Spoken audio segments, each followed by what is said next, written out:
Dear Nicole and Chris, maayong adlaw mula dito sa Cebu.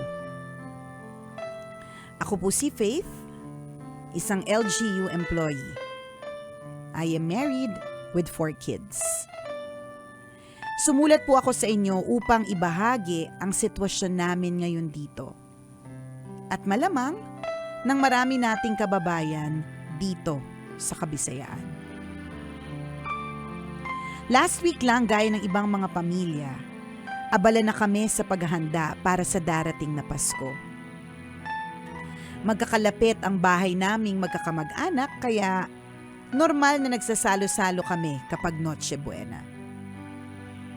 Bawat pamilya may kanya-kanyang putahe. Over the years, may mga lutuin kaming na-master na at laging hinihiling na lutuin namin kapag may espesyal na okasyon. Yung hipag ko, laging request niya menudo ko. Malambot yung karne pero matigas ang carrots at patatas na may malapot at nag-aagaw na tamis at anghang na sarsa. I'm so hungry.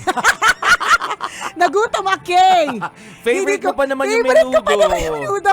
Literal, naglaway ako. Teka. Inom ako tubig. Favorite ko pa naman Teka, yun. nakakatakot naman yung naglalaway ka. Partner, baka rabies yung lumabas dyan mamaya. Rabies agad, hindi ba pwedeng gutom lang, partner? Hindi ba ako kumakain eh? Anyways, Kagutom naman yun. ako naman, gustong-gusto nila yung pininyahang manok na dinadala ko. Sandali ko munang piniprito ang manok hanggang mag-light brown bago lutuin ang tuluyan. Bahagyang mamantika at kapag nilagyan ko na ng gatas na evap at pineapple chunks, swak na ang lasa. Kagutom, guys. Sarap naman nun. Yung pamangkin ko naman, paborito niya ng lahat yung fruit salad niya. Pinag-aawayan nga lang taon-taon kung bakit may pulang gelatin yung fruit salad. Pampadami kasi yun, friend. Ganun pa man, pagkatapos ng mahabang diskusyon, simot ang fruit salad taon-taon. Espesyal ang Pasko this year kasi last year, sa kanyang bahay lang kami. Hindi man lang kami nakapagpalitan ng mga pagkain kasi baka magkapalitan din kami ng virus. Kaya naman this year, sobrang excited kaming magsama-sama ulit. Last Thursday was just another day. Or so I thought. Nag-abiso naman ang LGU na may parating na bagyo. Hindi naman bago kasi katulad ng ibang parte ng Pilipinas, bumabagyo naman talaga dito. Uulan ng malakas, hahangin ng ilang oras, minsan may baha. Sanay naman kami. Bandang hapon, signal number 4 na daw ang bagyo. We anticipated na malakas pero hindi namin na inasahan ang mga susunod na kaganapan. Nagliparan ng mga bubong. Gumuho ang mga pader. Tumumba ang mga puno. Nagbaha ng putik. Nawala ng kuryente. Walang supply ng tubig. Delubyo. Pahirapan na lumabas kinabukasan dahil nakakalat sa kalsada ang mga nilipad na yero at mga natumbang puno at poste ng kuryente. Kung sakaling makalabas ka naman ng bahay, wala ka ding masasakyan. Sarado ang mga gasoline stations kaya pahirapan ang pagbili ng gas. Kapos sa tubig na maiinom. Yung mga tao nakapila sa mga pabrika ng tubig, madaling araw pa lang dahil wala nang mabilhan kung sakaling may mahanap na bukas na tindahan. Winasak ng bagyong Odette ang aming tahanan. Kaya sa ngayon ay nasa evacuation site ang aking buong pamilya. Abala naman ako sa pag-alalay sa mga sinalanta ng bagyo. Tuloy ang serbisyo dahil parte ito ng trabaho ko. Kalunos-lunos ang sinapit ko at ng aking mga kababayan 1 linggo bago magpasko. Pero kahit ganon, when I look at my family, I am very thankful. Winasak ng bagyong Odette ang bahay namin at pininsala ang aming source of income. Pero safe ang aming pamilya. Yun ang pinaka-importante. We will rebuild again at sa tulong ng Panginoon, aahon, babangon. Maraming salamat ni Nicole and Chris sa pagbahagi ng aking kwento. Mula sa aking puso, maligayang Pasko sa inyo at sa mga listeners ng Tambalan. Ang inyong tambalanista, Faith.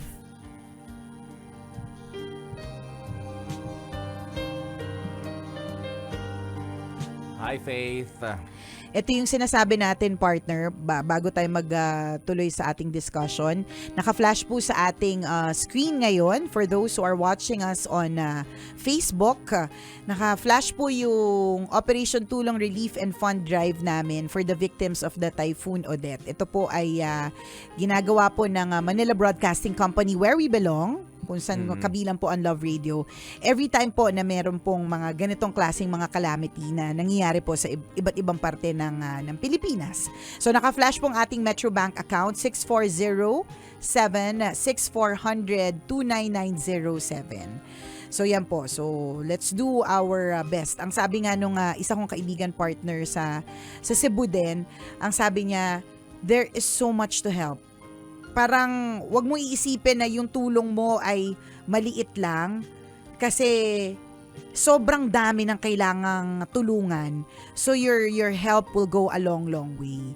Ito yung sinasabi natin, partner, dun sa unang parte ng Tambalan kanina, na kung ang problema mo, pagod, may kalyo na yung paa mo, ang kapal na, tumangkad ka ng 1 inch, kapal ng kalyo mo sa paa, dahil kakalakad, kakarampa, kakashopping, diba?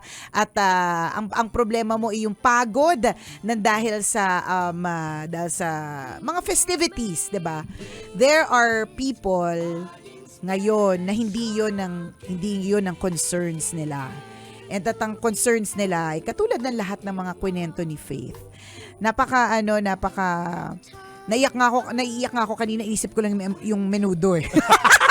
Kasi sayang naman Sabi yung ng makeup utak ko. mo, kailangan mangibabaw yung menudo. Hindi ako pwede magpadala sa emosyon. Kasi sabi ko, tinanay ko yung best kong pantayin yung kilay ko today. Nagmascara ako kasi last day ng Tambalan for the year. Yes. 2021, 'di ba? So magre-red ako, mag-shoes, mag-high heels ako, ganyan. Ayokong umiyak at isipin ko yung menudo. Pero talaga, sa totoo lang, nung dinidescribe niya yung delubyo, no, yung how sana everything could have turned out perfectly. Kasi 2020, hindi nakapag-celebrate. 2021, medyo lumuwag na, nakakalabas na yung mga tao, makakaluto na ng mga paborito, 'di ba? Tapos sa isang iglap, pero nawala lahat. 'Di ba? Can you just imagine, partner, no?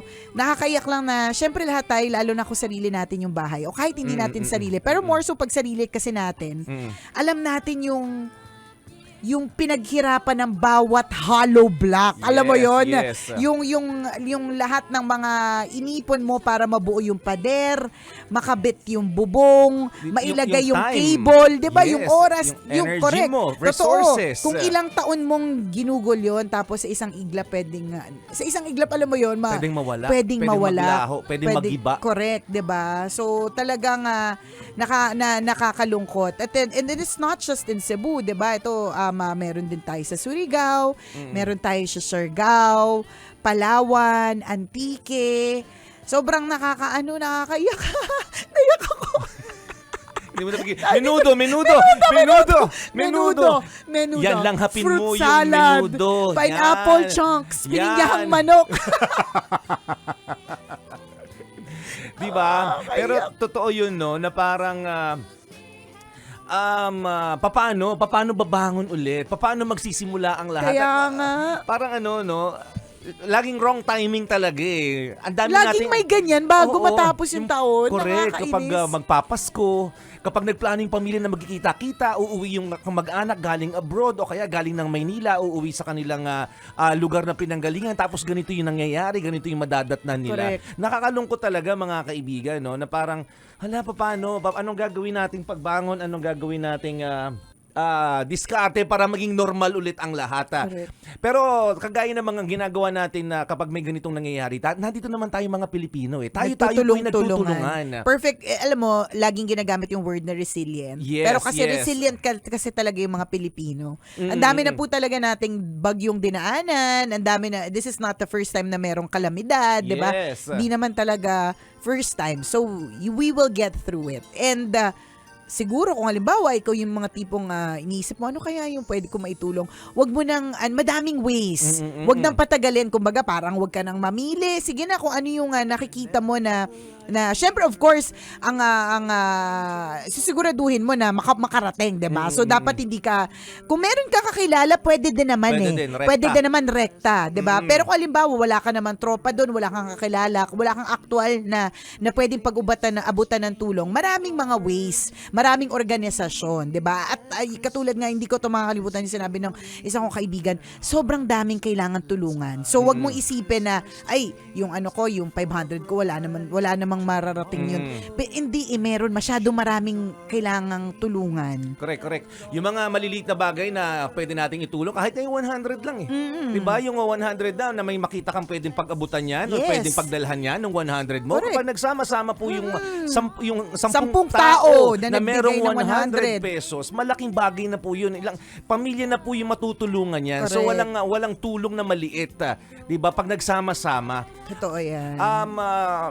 May mga tayo, no? May mga kaibigan tayo doon sa Cebu na lumalapit din personally sa atin. Kung pwede nang, 'di ba, direkta mong ibigay, Correct. Oo, pwede kasi rin. alam mo naman yung nangyari sa kanila, hindi naman siguro yan, 'di ba? So wag ka na magduda pa. Wag ka na magduda. Just go Oo. ahead and give that help. So sobrang ano yan na. Kailangan nila ang tulong natin. Correct. Yun talaga yun. So wag, again, uulitin lang po namin, every little help matters. Yes. Kasi pag sama-samahin yan, little help na yan is actually a big thing already. So for this Christmas, wag po nating kakalimutan na meron po tayong mga kababayan na nagsasuffer. Tama. And alam mo partner, dito lang din talaga ulit mapapatunayan na yung mga material na bagay, yung talaga sa isang igla pwede talaga siyang mawala sa iyo eh. Pwede siyang mawala, pwede siyang makuha, pwedeng 'di ba?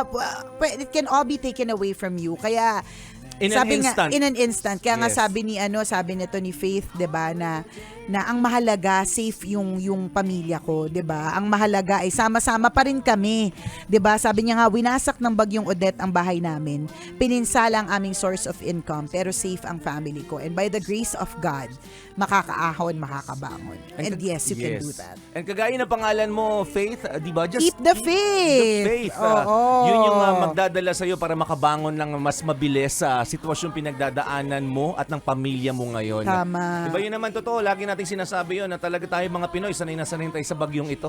Diba? So kaya natin pong lagpasan to basta sama-sama, diba? Magtulungan, diba? Maging mabait sa kapwa, totoo yun. Ang Pinoy naman talaga, we are known for having unbreakable focus and resilience. At saka yung good hearts natin. Yes. Natandaan mo, partner, nung nagkaroon ng calamity recently lang din dun sa Batangas, 'di ba? Daman-dama talaga natin yung well, for us here in Manila, no. Dama po talaga namin yung bayanihan spirit. Yes. Kasi palibhasa Batangas is a place that we can go to. So alam mo yun, pwede siyang i-land trip, pwedeng mapuntahan. Alam mo yun, parang feeling ko nga yung mga Pilipinong nandito, yung mga nasa Metro Manila, if malapit lang yung Cebu, alam mo yun, kung nada-drive lang siya, kasi kitang-kita po namin yun nung nangyari yung pag recent na eruption ng Taal, tas a lot of people also needed help help. Nakita talaga natin how a lot of groups, mga barkada, mga tropa, syempre may kasamang road trip na rin ito, di ba? Pero more so, they organize themselves. Kahit hindi part ng malaking caravan, nag-organize sila ng sarili nila. Naglagay lang sila na do not delay, mga goods, di ba? Tapos makita mo lahat sila papunta ng south. Kasi kaya I'm sure yung mga taga Metro Manila, if malapit lang talaga yung mga lugar na yan, nag-trip na going there, kaya lang yun nga there's no way and there's no means. So, pero na-going there na actual. Pero yung tulong natin, merong merong way para makarating doon. Yun. Kaya tulong lang po, no? Kung may kakilala kayong talagang they have enough resources, sa mayaman, nakaluluwag-luwag, baka pwedeng lapitan, no? Kung may organisasyon na pwede mo tulungan, o di ba, makipagtulungan ka, mag-volunteer ka doon. Gawin. Gawin. Wag na nga mag-atubili. Correct, yung correct, iniisip mo na ibibili mo ng makeup ngayon, wag na hindi na makakadagdag ngayon Pasko yan. Wala magbabago. Tas ang mahal pa, no? Ang mahal pa nung pinili, pero hindi naman masama. Okay lang din naman 'yon, 'di ba? Syempre gusto natin when we give, 'di ba? We give from our hearts. Hindi yung ay, ano ba yan? Kasi sinabi sa akin ganon. Hindi ganon. Napilitan lang. Yung masama pa loob. Nagbigay ka nga, masama pa loob galit mo. pa. And then, ulitin ko lang kasi natandaan ko, partner, yung mga eksena ng mga, natanda mo kung gaano ka resilient and happy race ang mga Pilipino, no? Nung time na nauso yun sa TikTok, partner, yung mga nakuha nila ng mga relief ng mga damit. Kasi naman may nagbigay ng toga, may nagbigay ng gown, may nagbigay ng uniform ng Jollibee. Ano ba? Wala lang. Well, while you're also decluttering, 'di ba? Isipin po natin kung nasa evacuation center. Sa tingin niyo po ba makakatulong po yung naka-gown, 'di ba? Hindi naman po sa pagiging choosy, kundi let's give them also something that, yung talagang mapapakinabangan naman talaga nila. Ganun. Natawa talaga ako sa toga. Sabagay, Pinoy talaga tayo eh. Pero sa bagay, kung pinagkunan pa rin natin ng nakatatawanan, 'di ba? Nag-trending din 'yun yung mga nakuha nila from the relief, 'di ba? Tas in fairness, magagamit din naman 'yun, kumo, toga, 'di ba? Tablecloth, 'di ba? Ganyan yung mga Pilipino. So to our mga kababayan sa Cebu, sa Siargao, sa Surigao, sa Palawan, sa Antique, lahat po kung may hindi po ako nabanggit ng lugar, pasensya na po. We will get through this. Yan. Sama-sama tayo. Sama-sama magtulungan, tayo. manalangin na makabangon sa lalong madaling panahon. Nung napanood ko nga yung balita, partner, na parang nung una, syempre, inisip mo, ito yung damaged area. Ito lang yung particular damaged area. Pero nung sinabi 95% o 99 to 95% ng total damage ng area na yun, hindi pala biro. Hindi talaga Nakala biro ko, syempre, normally, kunyari dito sa Manila, ang pinapakita Manila Bay, nakita Manila Bay lang, 'di ba? Pero wag nung binalita pala na buong area pala yung na-damage, magugulat ka sa tindi. Yung may footage ba tayo dyan na Move and Pick? Yung Move and Pick sa Cebu, partner, sobrang parang walang parang walang naging Move and Pick. Ganun yung ganun siya na nag-devastate talaga ng husto. Ganun katindi yung damage. Tsaka dito makikita wala mayaman, wala mahirap. Totoo yun. 'Di ba? Lahat kailangan ng tubig, lahat ng lahat equalizer. This is yung mga calamities are great equalizers. Kasi ini-equalize tayo eh. Tama. 'Di ba? Parang lahat tayo nangangailangan and lahat kailangan ng tulong. Yes. Yun lang po. Salamat mga kabisyo, and we hope sa mga tambalanisa natin na nakatutok ngayon, pwede nating i-flash ulit sa screen. Ayan. Pwede nating ibigay yung ating help. Again, your small help will go a long, long way. So meron po kaming Operation Tulong Relief and Fund Drive, again for the victims of Typhoon Odette. Naka-flash po sa ating screen ang Metrobank account. Ang account name po ay MBCDZRH Operation Tulong. Yan. Ang account number sa Metrobank 640-7400-2990-7. Yan. Kapit kamay, kapit bisig. Kapit bisig. Sama-sama tayong magdasal, ha? Na sana talagang uulitin natin, makabangon tayo sa lalong madaling panahon. And it's good also na we end our 2021 with this story mula sa Mahiwagang Bornay. Kasi isa itong pagpapaalala na we always have to be kind and we always have to be good. So yun. So kasi po, ito na po yung huli namin tabalan for the year 2021. Kaya nga, bihis na bihis si Nicole Kaya ngayon. Kaya bihis na bihis ako. Magpipicture-picture ako na madami. Oo nga, partner. O, hindi naman ako base na base. Regular outfit ko naman to. Hindi naman ako. Hindi Ay, ako regular lang pa. regular outfit ko lang naman ito. Sayo ka nga na Macarena. Di ba? Ano ba yung step nun? Teka, Ayoko. Gusto ko yung mas mahirap na dance. Charot, di ba? O, so ito po yung Harlem aming... Shake, madali. Harlem Luma yung alam ko. Shake. Luma na naman. So ito po yung last na tambalan namin for the year. So magkakasama-sama tayo muli January 3. Kasi bukas, syempre, no, ang iniisip na po namin talaga, menudo, mechado. Oo naman. Hindi, tsaka every year meron po kaming voice breast. Kaya thank you sa management po ng Love Radio. Dahil binigyan din kami kahit papano ng voice rest pa rin this year. So Yes, yun. thank Thank you. you ha mga tambalanista for being with us the whole year. Salamat and next year po ay 18 years na po ang tambalan. Oh my gosh. 18 years ng tambalan. Konti Kung may na lang anak ang partner. babae, debutante na siya, Oo partner, nga! next year, no? Totoo. Kung una ka nang Ay, kinig sa tambalan, buntis ka sa anak mo, next year debutante na siya. Oo. We are so old. Ayan. So, thank you for Salamat listening to us the whole year sa pagsubaybay sa amin sa aming Facebook Live at home hanggang sa nandito na po kami live na live sa aming mga bagong mga studios. Maraming salamat po. At saka partner, pupunta ako sa Ilocos Norte. Baka Wow. naman po, pengi pong pagkain. Pupunta ako dyan. And Baka pwede namang Baka naman pong, pwede makahingin ng windmill. yan, baka pwede naman po maiuwi ko yun. Kahit isang LEC lang daw O po. kaya kahit yung Kapurparawan Rock Formation.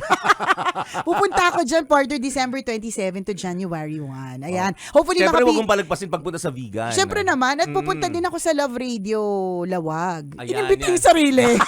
So, kung And kailan... voice restaurant Oo. sila doon, sarado sila ngayon doon. Baka naman po. Kita-kits tayo dyan. Last ko kasi punta dyan 8 years ago. Ang tagal na. Okay. Oh. Magte-10 at 8 years. 8 years. Okay. 8 years ka, magta-10 years ka dyan. O siya, itigil na natin to. Enjoy your holidays, partner. Yes, Merry Christmas to you Merry and to your Christmas to you family. and your family too. And enjoy. And utang na loob, mag-ingat, patanga-tanga ka pa naman. Ako din. O kailangan pa natin magkita sa January 3. Oo naman. Oo, baka mamaya sumabit ka sa LEC doon ka. Hindi ko naman i-attempt kunin, January 5 na, partner. hindi ka pa umuwi. Bakit? Nandun pa si Nicole sa windmill, hindi pa nakababa. Umiikot-ikot lang po siya doon. Tumutulong po siya magkaroon ng kuryente yung lugar na yon. O siya, muli ako po si Nicole Yala. At ako naman si Cambio kay Chris Chuper. Na nagpapaalala, walang matatag na relasyon sa malanding may determinasyon. Yon!